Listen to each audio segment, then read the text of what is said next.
From Lagos, Nigeria, this is News Central. I'm Felicity Eziwike. The top stories tonight. Nigerian troops arrest suspected ISWAP terrorist for spying as 4 soldiers are killed in separate Boko Haram attack in Borno. Federal government directs all tertiary institutions to submit unutilized intervention funds within 30 days or face sanctions. White House criticizes Nobel Committee's decision as President Trump loses Peace Prize to Venezuelan opposition Maria Machado. And in business, Dangote Refinery refutes claims of importing high sulfur petrol, says allegations misleading. In sports, Nigeria Super Eagles live up to fight another day and after battling a 2-1 win over Lesotho as they keep hope of qualifying for the 2026 World Cup. Glad you could join us. Tonight begins now.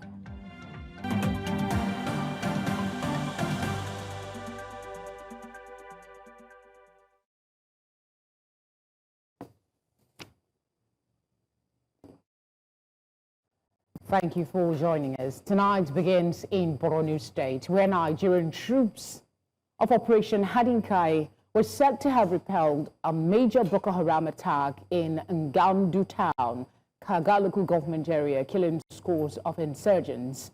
Amid the fierce attack along the Maiduguri-Damaturu Kanu-Jos road, around 100 kilometers from Maiduguri, 4 soldiers were killed and 5 were injured. Several military vehicles were damaged and terrorists attempted to block reinforcement with IEDs, temporarily closing the highway until cleared by military engineers. Intelligence reports indicate about 15 insurgents were killed and buried by their comrades near Wasaram village.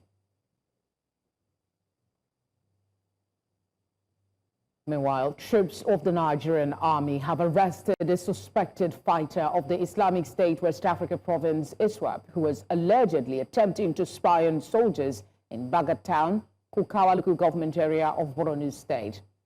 In a statement on Friday, the army described the suspect as the logistics and intelligence courier between terrorist enclaves in Chad and Niger Republic.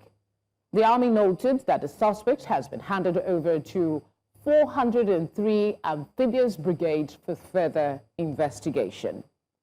News Center's correspondent Umar Kirawa joins me now to discuss the attack in Borno community. Umar, 4 soldiers killed in the latest attack. This is from the military statement. Is this one death too many, Kirawa? What is the military saying? Well, for now, we've not seen any official statement with regard to the attack on Ngamdu community.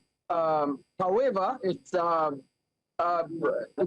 common knowledge that the terrorists have attacked Ngamdu community, and in Ngamdu, the military has a super camp, that's the military base, which is in Ngamdu community, which was attacked, and some soldiers paid the supreme price.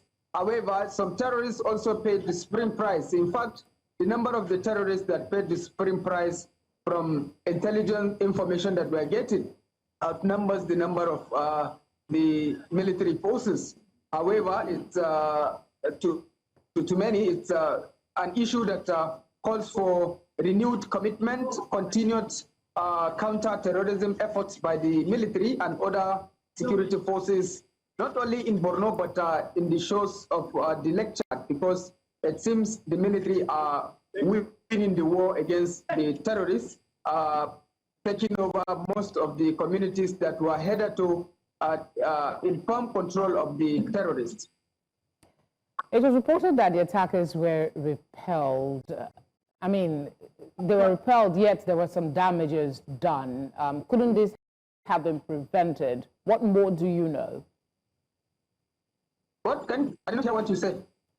I said, I mean, the attackers were repelled. That's what we heard. But couldn't the attack itself have been prevented by intelligence reports? What more do you know and can share with us?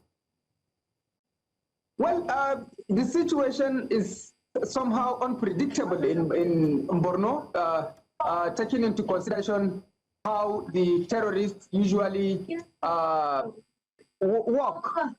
Because, I mean, it's a war that the military do not really know the terrorists, because they disguise sometimes in normal as residents of different communities. I mean, it's a very difficult war that the terrorists, the military are doing. However, the military forces are doing their best to ensure that security of lives and properties are done, despite the unfortunate retrogressive activities of the insurgents in Borno and in other communities in the Lake Chad. It is good to note that large number of these terrorists have already surrendered, and some of the terrorists that have not yet surrendered are frustrated by the increasing successes that the Nigerian military is witnessing and the level of peace that communities are enjoying. And that is why they devise means which they cause serious havoc not only to the communities but to the Nigerian military, which we hope the military and other forces will tackle the issue heads on. Like you, I hope we do away with hope and actually work to get these things done. But thank you so much for the update. Away from that development, on Thursday, the National Council of States approved President Bola Tinubu's request for the granting of prerogative of mercy to 175 inmates across the country. The gesture, according to the presidency, is aimed at decongesting correctional facilities and promoting restorative justice. Governor of Kaduna State, Senator Ubasani, disclosed this while briefing State House correspondents at the end of the council meeting. He explained that the gesture reflects the administration's commitment to tempering justice with mercy while ensuring that deserving inmates are given a second chance to reintegrate into society. Senator Sani explained that the council considered a report from the Advisory Committee on Prerogative of Mercy presented by the Attorney General of the Federation and Minister of Justice, which recommended various clemency measures. Let's get some perspective on this. I'm joined now in the studio by legal practitioner Jide Ologu. Thank you very much for being here. 175 people. I mean, going back as 1913. First off, what do you make of the decision at this time to grant clemency? It's an awesome one, and let me say that by virtue of Section 153 of the Nigerian Constitution 1999 as amended, we have the Council of State occupying advisory capacity and consent to some appointments, and they have, aligned with the President on this prerogative. And talking about Herbert Macaulay, he was convicted as far back as 1913 by the colonial masters, and he was even barred from public office, and I think he died in 1946. So right now, I mean, not to drag the issue, but Macaulay had one incident in 1913, and there were controversy around whether he should have been prosecuted in the first place. And then you had the former FCT minister who, again, there were controversy over his execution. Shouldn't it be an investigation instead of a clemency if they actually, at the end of the day, perhaps didn't commit these crimes? For the colonial masters, who could have questioned them?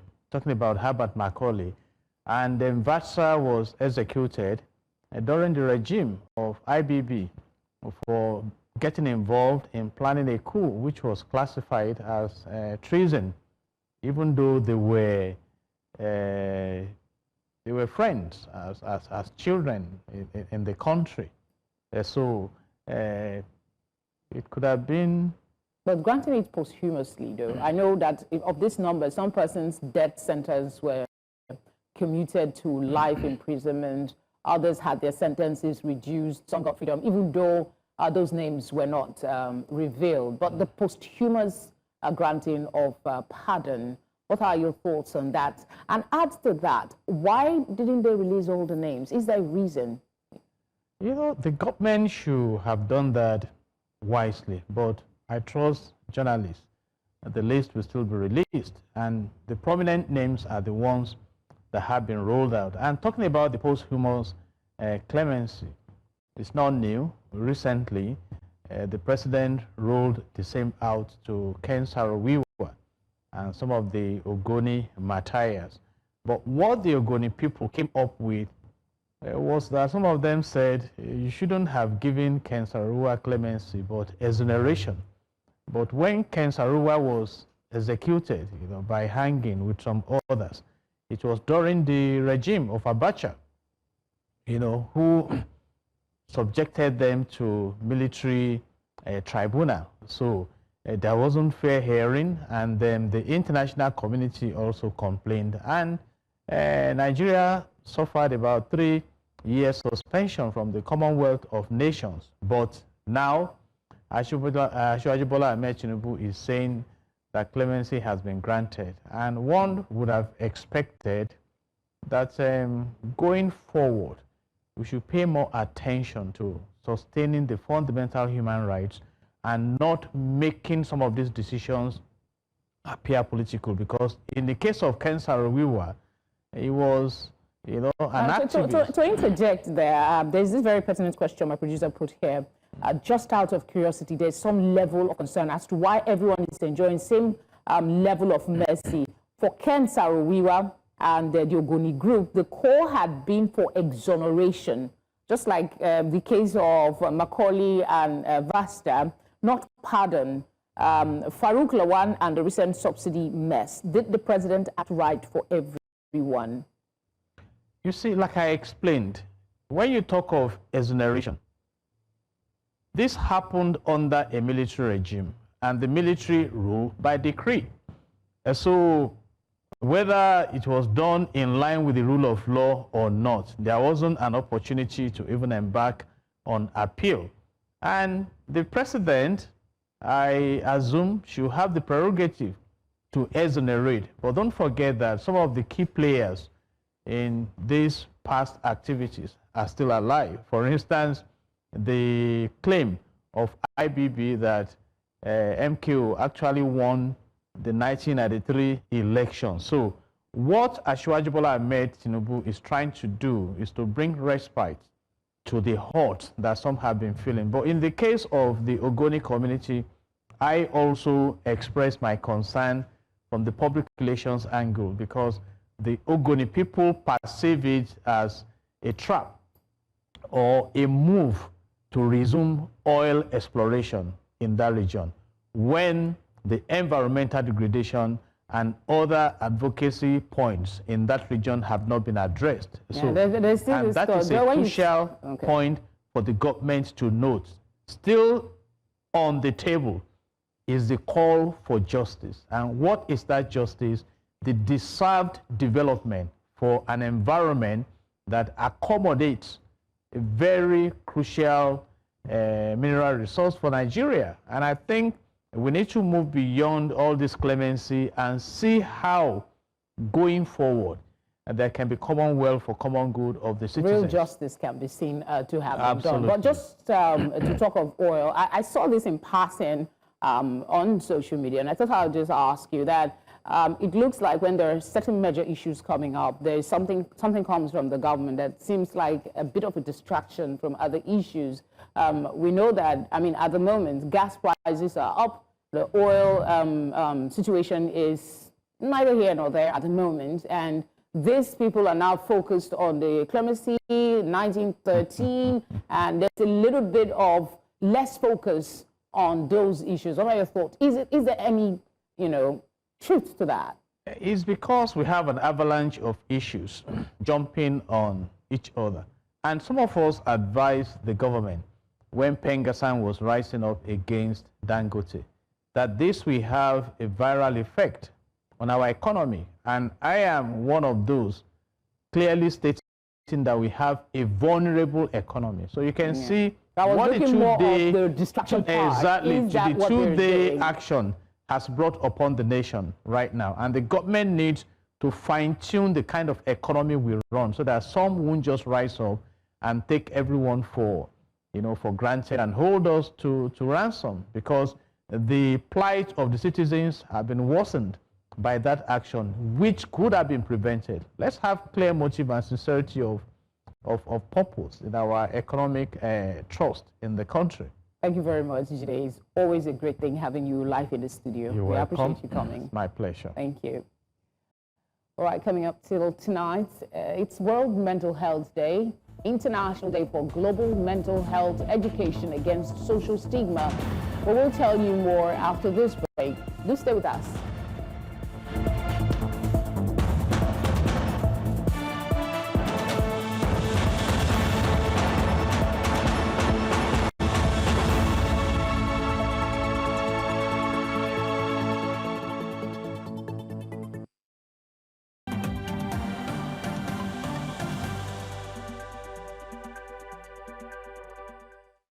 Thank you for staying with us. You're watching Tonight on News Central.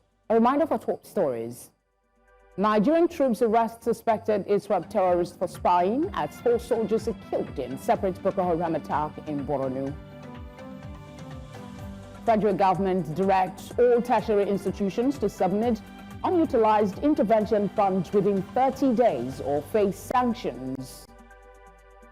And the White House has criticized Nobel Committee's decision as President Trump loses Peace Prize to Venezuelan opposition leader Maria Machado.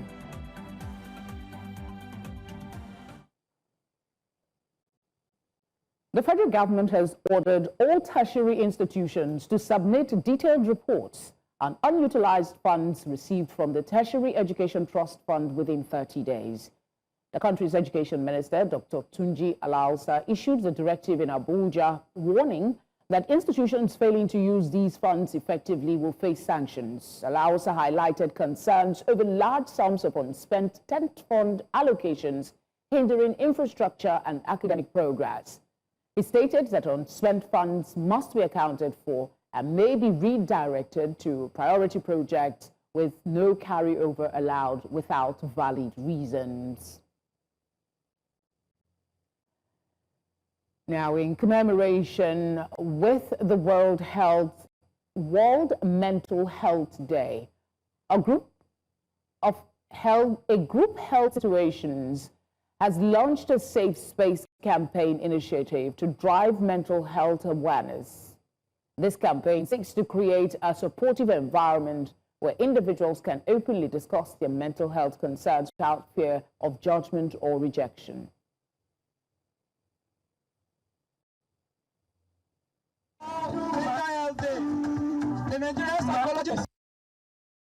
And I realize mental health is not madness. This is a misconception people need to change, and it has to do with awareness about what mental health is. There's depression, there's anxiety, there's PTSD. I was diagnosed with PTSD. I literally lost my mind. I could not differentiate right or wrong, or reality or fiction even. So mental health is beyond what people can think about. And what we need to do as humans first is not to treat any person dealing with mental health in a negative way, in a demeaning way, in a deriding way. People battling with mental health should be treated with humanity first, compassion, kindness and empathy. We are here for sensitization, awareness. We are here to share with the public that there's no health without mental health, because mental health is the total integral part of it. Human functionality. Anybody, you, me, and I, we are not exception. We can actually have deficiencies in that area. So for each and every one of us having mental health, it means that the mental health is also at risk or vulnerable. Just as you develop physical illness, the stress towards the stress that is attributed to your mental state can also affect you to develop mental illness. So each and every one of us is vulnerable. So stigma actually is the reason why people going through depression, substance use disorders, and other form of mental distresses refuse to seek for help or access help. Still on World Mental Health Day, the World Health Organization, WHO, has called for urgent investment and action to strengthen mental health systems across Africa, particularly in times of crisis and emergency.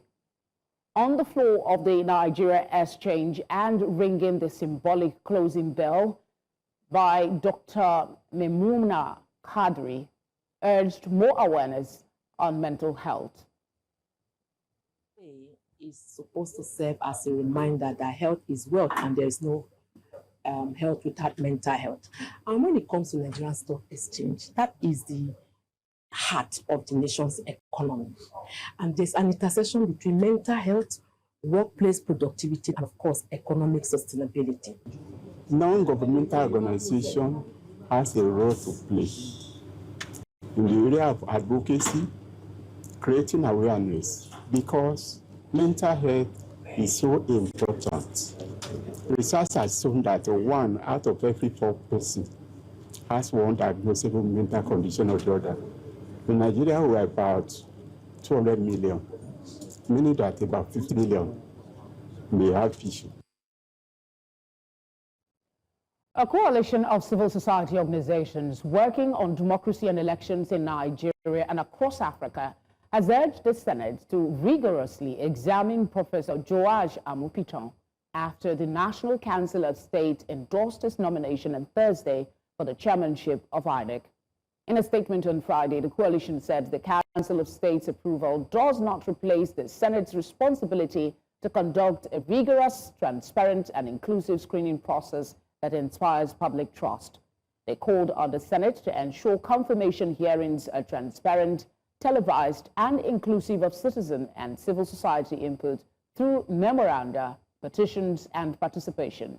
A statement was signed by Yaga Africa, the Kuka Center, TAF Africa, Africa Center for Leadership, Strategy, and Development, among others.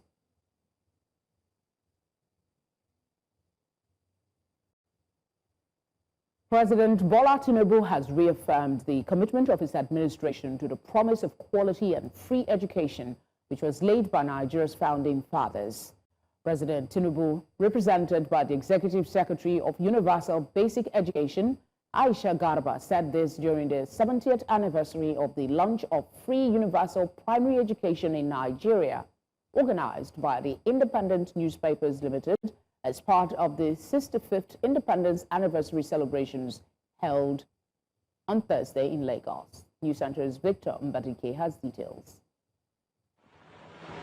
The free education initiative, pioneered decades ago by Chief Obafemi Awolowo, Dr. Nnamdi Azikiwe, and Sir Ahmadu Bello, opened the doors of learning to millions and shaped Nigeria's early development. But decades later, questions remain. How much of that vision still reflects in today's educational system?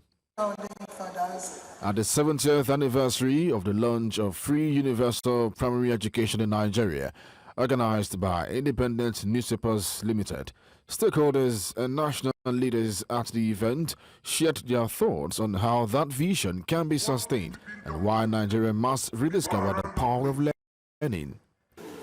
Inclusion will be paramount. Exclusion will be treated as an emergency. From the girl child to the child with disability, to the child that is out of school, from the displaced learner to the rural child, every Nigerian child and citizen must find a place in classroom. Rural communities, in the rural communities, the teachers are not computer literate.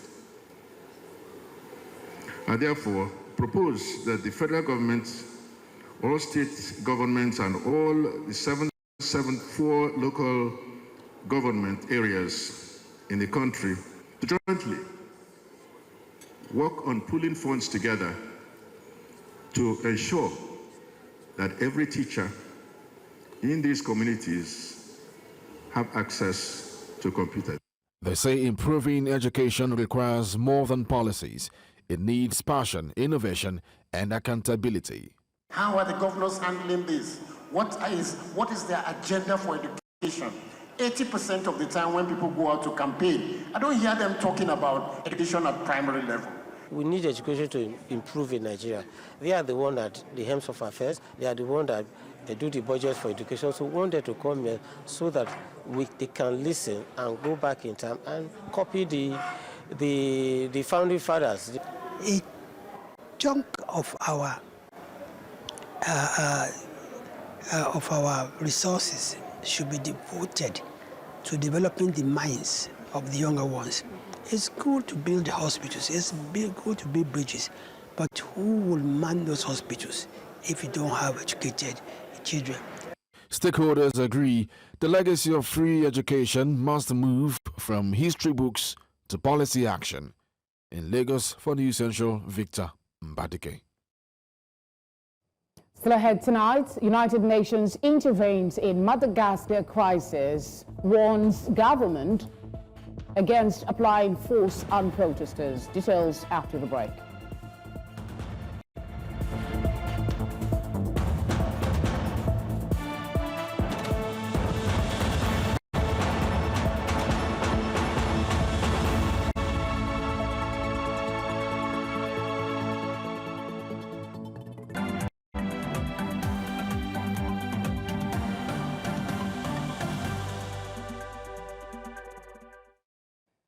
Glad you're still here. Let's go outside Nigeria for a bit. The United Nations has urged Madagascar authorities to avoid unnecessary force against protesters following violent clashes in the capital. On Thursday, police fired tear gas and rubber bullets at thousands of demonstrators from the youth-led Gen Z movement protesting against severe water and power shortages.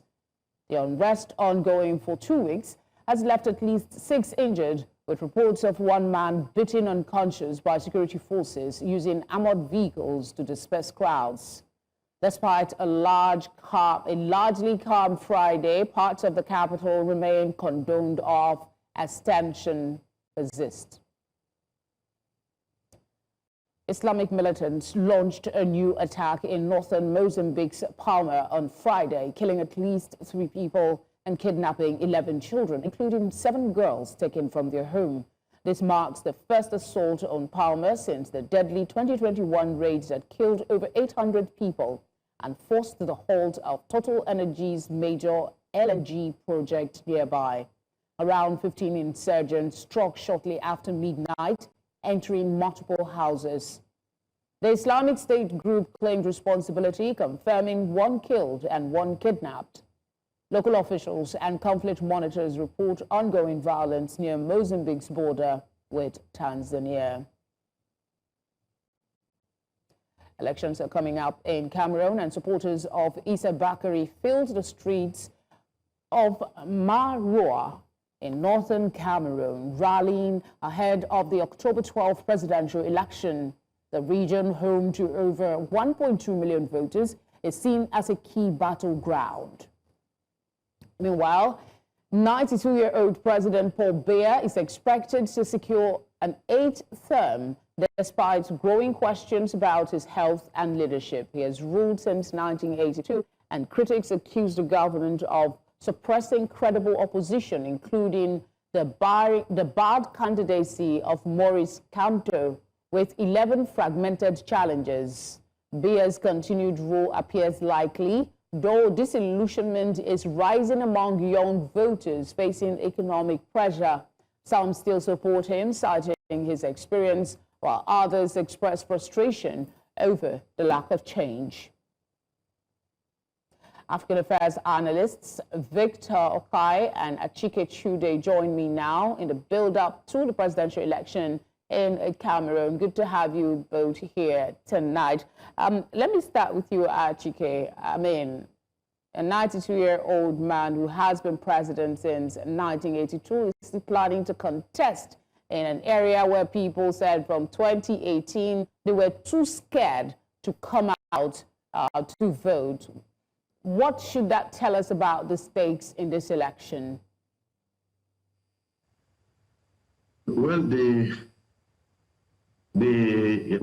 issue is that it's about Cameroon and the population that make up that country.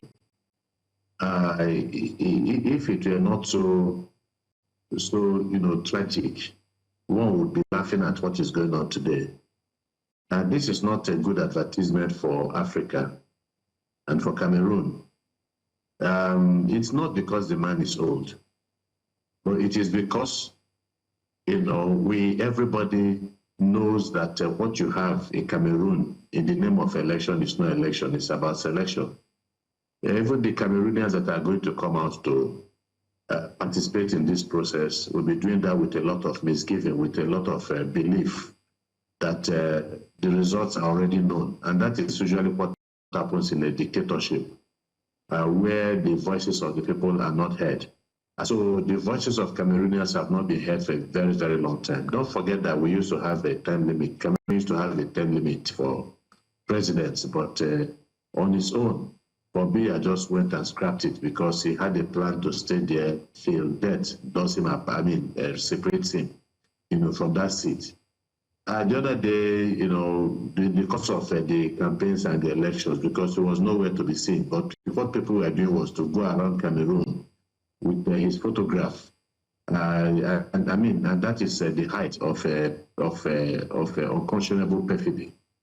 The stakes really could not be higher for Cameroon and for Cameroonians. Of course, you know that Cameroon has been embroiled in all manners of crisis, especially what is going on, in the southern part of Cameroon. The reality is that we don't know whether the president, Biya, is deluded. We don't know whether it is senility. But obviously, the daughter doesn't think much of what she's doing because she's been campaigning. He did make a rare appearance. I intentionally went to watch it. It seemed to be lucid to a certain degree. That remains to be seen because he wasn't all around. He just showed up on rare occasions for his rally. But let's shift a bit, Victor, and look at there is a precedent here. Voter apathy is one thing that we saw in 2018. And then according to media reports from that same election, more than 20 separatist fighters paraded through the streets of Bamenda to intimidate voters on election day. That's just one instance. We know that some of these behaviors replicated itself. How concerned are you that this election will see a repeat of that, or perhaps the people are more invested in the outcome of this poll this time? What is happening in Cameroon is rather unfortunate. There's a whole generation that have not known any other leader but Paul Biya. He's been there for well over 40 years. And it's really, really unfortunate. What you find in situations like this is it gets to a point where even the president is held captive. You might call it dictatorship, but the real dictators are the people around the president who want to, for their own selfish reasons, perpetuate the president, who I might now call a puppet, in power, because he represents for them their key or entitlement to power. And if he leaves, it means they lose power. So these are the people, whether in the military or among civilians, those in the corridors of power, who will do everything to ensure that this particular character remains in power. Otherwise, at the age of 92, what else is he looking for? He's easily perhaps the oldest president on the continent right now. And then you want to ask yourself, what is he still looking for? And yet, they are prepared to vote for him till he's perhaps 100 and beyond. So just to answer your question directly, obviously there will be those who will intimidate voters or opposition who may want to pose a threat to their own selfish interests, not necessarily about the country or about the president, but because they want to perpetuate themselves, not the president, but themselves. Quite unfortunate indeed. So do everything to ensure that he stays there. Okay, I'll stay with you on this question before I go to Achike. There are 11 other candidates aside Biya. Is there any name that stands out here that has the semblance of a chance to put up a fight for democracy? Quite frankly, none of them. And it's sad, it's unfortunate, because opposition is like opposition. And it's a country that is also fragmented. Don't forget that it is divided along two colonial language lines, Francophone and Anglophone, and so they can't even come together to unite to say, okay, let's pick a leader. And so the only leader that appears like one that they have known and you can call it the lesser evil, the one they can live with right now, is unfortunately Paul Biya. All right, actually, last one before we go. Political watchers are saying that this election on October 12 will make or break Cameroon, this very resource-rich Central African country. What do you think about that prediction? Do they have the facts enough? Are there fears? And can that be averted? Breaking, I mean. No. I don't know what is going to make or break Cameroon. It's not at this stage. People have resigned themselves to the inevitability that Paul Biya will probably leave the stage when he dies, in power. And so there's absolutely not going to be anything new. Cameroon is in dire straits. Cameroon is in need of a lot of help. The level of unemployment is especially among the youth, is off the charts. There is, serious infrastructural issues and the rest. Paul Biya in this campaign has been able to pass the message to the Cameroonian people. Of course, they won't believe in that. What he was not able to do when he was much younger and agile and sprite, he's going to do them. He's going to build infrastructure. He's going to do all manners of things at age 92. I guess he has. I guess he has accumulated a whole lot of experience that he will be using now. This is the best time for all the years that he has been in power. I'm just being sarcastic. Thank you so much for being here, gentlemen. Thank you. It's been a pleasure. Thank you. All right, to one of our headlines tonight, the White House has criticized the Nobel Committee's choice to award this year's Peace Prize to Maria Machado, a Venezuelan democracy activist, instead of President Donald Trump. Machado was recognized for her efforts to promote democratic rights and push for a peaceful transition in Venezuela. Despite widespread support and campaigns for Trump's nomination for brokering peace in conflict zones, the committee emphasized their decision strictly follows Alfred Nobel's original criteria.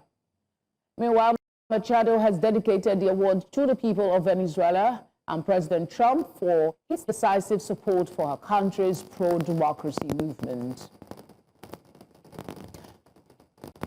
I want a short break now, and when we come back, we have business, sports, and entertainment news. Do stay with us.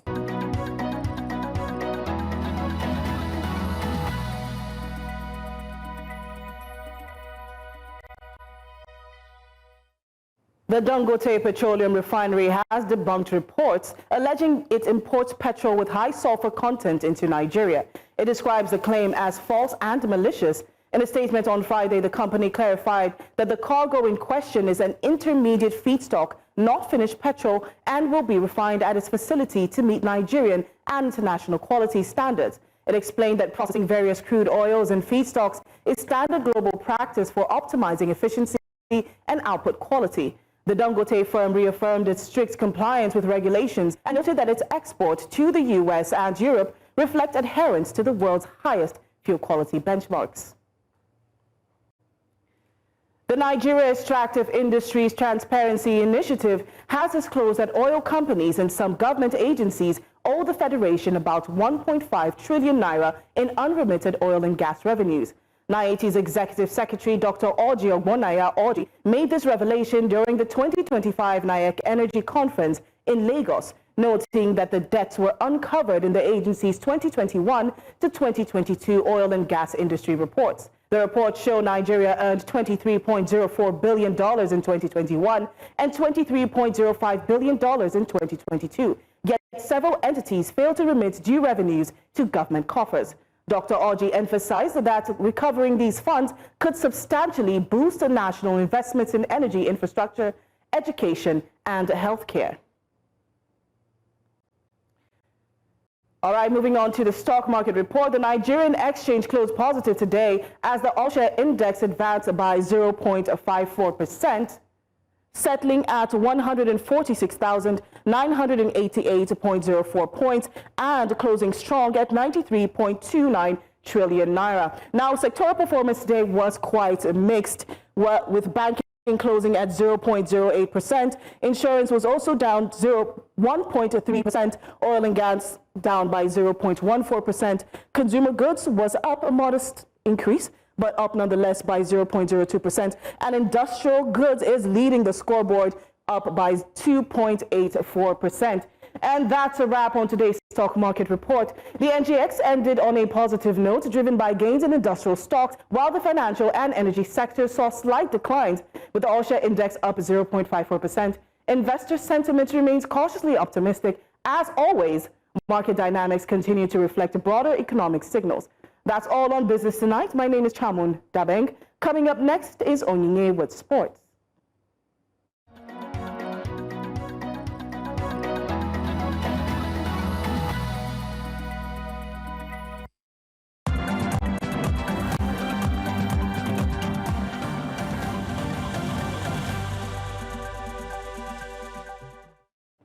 In sports, the Super Eagles of Nigeria secured a vital 2-1 victory over the Crocodiles of Lesotho in their 2026 FIFA World Cup qualifier at the Peter Mokaba Stadium in Polokwane, South Africa. William Troost Ekong opened the scoring from the penalty spot in the 55th minute before striker Ako Adams, who replaced Tolu Arokudari, doubled the lead in the 80th minute. Lesotho pulled one back 3 minutes later through substitute Fofo Kalake after the goalkeeper error from Stanley Wabali. But Nigeria held firm to claim all 3 points.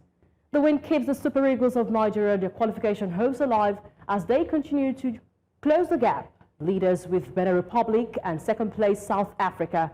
In other Group C matches, Zimbabwe held South Africa to a goalless draw, with both teams having a man sent off, while Tosin Ayogo came off from the bench to score the winner for Benin Republic as they continued their quest for the World Cup qualification with 1-0 away win in Kigali to Rwanda. Gabon star Pierre-Emerick Aubameyang scored 4 goals but was sent off in their 2026 World Cup qualifier in a nail-biting 4-3 win away at the Gambia. African Cup of Nations title holders Ivory Coast triumphed 7-0 away to Seychelles, with different players scoring, starting with Nottingham Forest midfielder Ibrahim Sangare on 7 minutes and finishing with substitute Frank Kessie in the final minutes of regular time. Seychelles, who were 159 places below Ivory Coast in the World Cup rankings, have conceded 46 goals while scoring all 9 qualifiers. Gabon remained 1 point behind Ivory Coast in Group F, with the group to be decided on the final day. Elsewhere, Ismaila Sarr scored brace, while Sadio Mane and Nicholas Jackson each scored 1 as Senegal maintained a 2-point lead over Democratic Republic of Congo in Group B, with 5-0 win again at the South Sudan. And now back home, match day 8 fixtures will be played on Sunday at the Nigeria Premier Football League, with all 20 teams in action. The outstanding fixture will see Kano Pillars entertain Shooting Stars of Ibadan at the Sani Abacha Stadium in Kano. Pillars have had a different start to the season and are just outside the relegation zone at 16th place. On their part, Shooting Stars are on a hot streak of 3 straight wins. Ikorodu City, who picked up a point on the road last time out against Bayelsa United, will entertain Vendel Insurance at the Mobology Johnson Arena. Other fixtures will see Rivers United up against Bayelsa United, Warri Wolves against Niger Tornadoes. Wiki Torres will take on Kwara United. Ikorodu City will see Vendel Insurance. Not forgetting, Abia Warriors having to welcome El Kanemi Warriors, Kano Pillars, Katsina United, Kun Khalifa, Nasarawa United, Plateau United. They will all be, of course, at home to welcome their visitors. And now Dutch woman Femke Bol, she announced on Friday that she's switching from the 400-meter hurdles to the 800-meter and will start competing in her new event next year. Now, while the 400 meters hurdles world champion has often, she's played second fiddle to the United States, the world record holder, Sydney McLaughlin-Levron, on the Olympic stage. But Bol has collected 5 straight Diamond League titles in her signature event. Bo picked up 400-meter hurdles bronze at the last 2 games and helped power the Netherlands to the top of the podium at the 4x400 meters mixed relays in Paris. She was part of the 2024 silver medal winning women's relay team as well for that year. And that's it in the world of sport. I am Onyinyechi Obaro. Entertainment news is up next.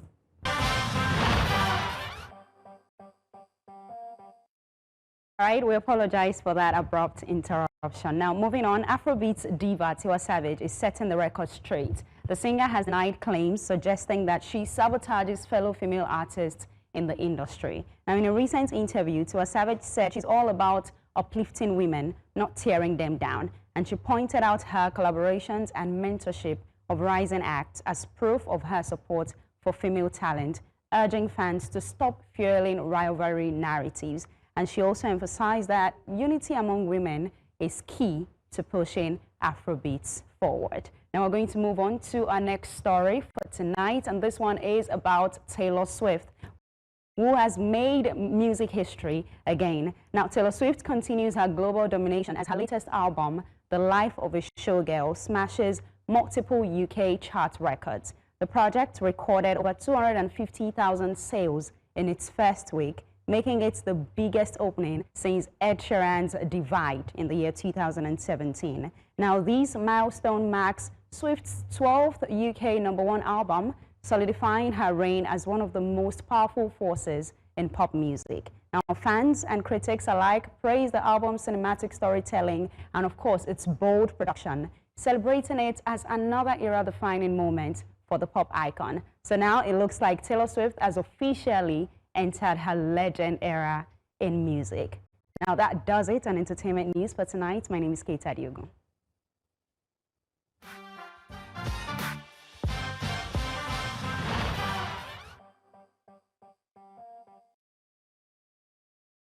And that's the news tonight.